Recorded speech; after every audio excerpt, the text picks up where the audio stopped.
प्रणाम अलैकुम दोस्तों। क्या आप जानते हैं कि बादशाह अकबर भी पढ़े लिखे नहीं थे, लेकिन वो इस बात को जानते भी थे और मानते भी थे कि मैं पढ़ा लिखा नहीं हूँ। इसलिए उन्होंने मुकम्मल सियासियात यानी एंटायर पॉलिटिकल साइंस की फर्जी डिग्री हासिल करने की कोशिश नहीं की। चूंकि बादशाह को अपनी लिमिटेशंस पता थी, इसलिए वो पढ़ाई लिखाई, साइंस, टेक्नोलॉजी इन सब मामलात में अपना मुंह बंद रखते थे। चूंकि बादशाह ने खुद कभी परीक्षा नहीं दी, इसलिए उन्होंने बच्चों को कभी ये नसीहत भी नहीं दी कि गणित के इम्तिहान में कठिन सवाल पहले सॉल्व करने चाहिए, या नाले की गैस से चाय बन सकती है, या बादलों का फायदा उठाकर मुगलिया जहाज रेडार से बच सकते हैं। अपनी अनपढ़ता को छुपाने के लिए बादशाह अकबर ने अपने से भी कम पढ़े लिखे और जाहिलों को अपना वजीर नहीं बनाया, बल्कि असली डिग्री और असली हुनर वाले एक्सपर्ट्स को अपने दरबार में जगह दी। इनमें से 9 सुपर एक्सपर्ट्स को नवरत्न कहा जाता था। ये नवरत्न चूंकि एक्सपर्ट्स थे, इसलिए बादशाह इनसे सलाह लेते थे, सलाह देते नहीं थे, और देते भी तो नवरत्न फालतू की सलाह को एक्स्ट्रा टू ए बी मानकर इग्नोर कर देते थे। दूसरी बात अकबर बादशाह में ये खास थी कि वो सही आदमी से सही काम लेते थे।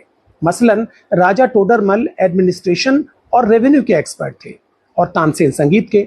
तो अकबर बादशाह ने कभी तानसेन से ये नहीं कहा कि आप रेवेन्यू संभालिए, राजा टोडरमल गीत गाएंगे। कहने का मतलब ये कि बादशाह अकबर ने हिस्ट्री में एमए करने वाले को रिजर्व बैंक का गवर्नर नहीं बनाया।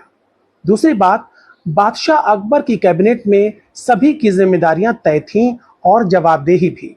ये नहीं कि रेल का मामला हो तो खेल मंत्री जवाब दें, खेल के मामले में तेल मंत्री बोलें, तेल के मामले में जेल मंत्री बयान दें। बादशाह अकबर के मंत्री अपना अपना काम किया करते थे, खो खो का खेल नहीं खेलते थे।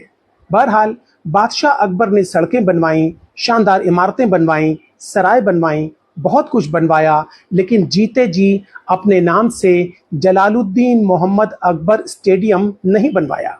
उन्होंने कभी अपनी नाकामी का ठीकरा अपने बाप हुमायूं के सर पे नहीं फोड़ा। अच्छा, अकबर के दरबार में हमारे एक पूर्वज व्यंग्यकार यानी सैटारिस्ट भी थे, आप जानते हैं, उनका नाम था बीरबल।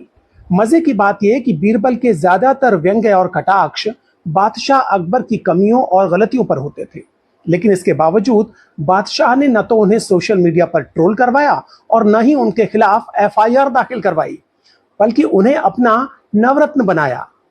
बादशाह अकबर भी दिखने में अच्छे नहीं थे, लेकिन उन्होंने न तो प्लास्टिक सर्जरी करवाई और न ही रोज 2 घंटे मेकअप के लिए दिया करते थे। हिंदुस्तान का शहंशाह होने के बावजूद बादशाह अकबर दिन में 5 बार कपड़े नहीं बदलते थे। बादशाह अकबर गलत फैसला देने के लिए मुंसिफ और काजी पर दबाव नहीं डालते थे, रियाया से किए हुए वायदों को भूल नहीं जाते थे, सब कुछ एक्चुअल और ओरिजिनल करते थे, पुरानी योजनाओं के नए नाम नहीं रखते थे।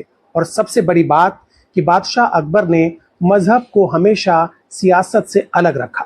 अपनी प्रजा में उन्होंने कभी धर्म के आधार पर भेदभाव नहीं किया। उनके 9 में से 4 रत्न बीरबल, मानसिंह, टोडरमल और तानसेन हिंदू थे, और बाकी सब भी हिंदू मुसलमान करने वाले लोग नहीं थे, बल्कि फैजी ने महाभारत और गीता का फारसी में अनुवाद किया।